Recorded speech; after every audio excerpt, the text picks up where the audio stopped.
Pour l'année 2021, les recouvrements des impôts s'élèvent à 2 819 milliards de francs CFA contre un objectif de 2 701 milliards de francs CFA. L'annonce a été faite par Sie Ouattara Abou, directeur général des impôts, au cours d'un séminaire bilan qui s'est tenu ce jeudi 27 janvier à Abidjan. Bilan positif pour la Direction générale des impôts qui a recouvré au titre de l'année 2021 la somme de 2 819,9 milliards de francs CFA pour un objectif de 2 701,1 milliards. La direction dégage ainsi un écart positif de 118,7 milliards de francs CFA, soit un taux de réalisation de 104,4%.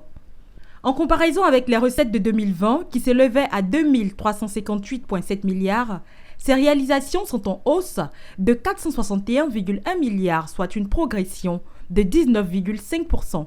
Selon Ouattara Abou, directeur général des impôts, ces résultats découlent d'une part de l'amélioration du cadre macroéconomique et la mise en œuvre des mesures de politique fiscale, et d'autre part de l'application des mesures d'administration de l'impôt, ainsi que du renforcement de l'encadrement du personnel et des services.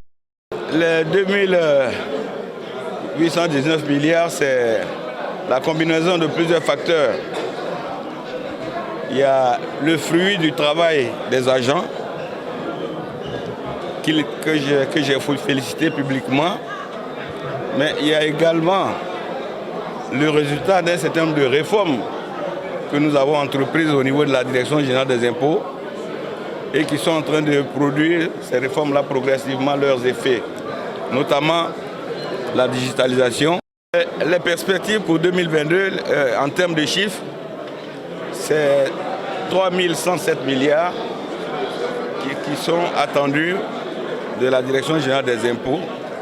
Et donc un accroissement d'à peu près 10% par rapport aux réalisations de l'année 2021. Le gouvernement a besoin de moyens. Le gouvernement a besoin de moyens pour mener à bien ces différents chantiers. Et les administrations financières ont pour mission justement d'exécuter les instructions du gouvernement dans ce sens-là, afin de doter le pays des ressources nécessaires pour faire face à ces défis-là.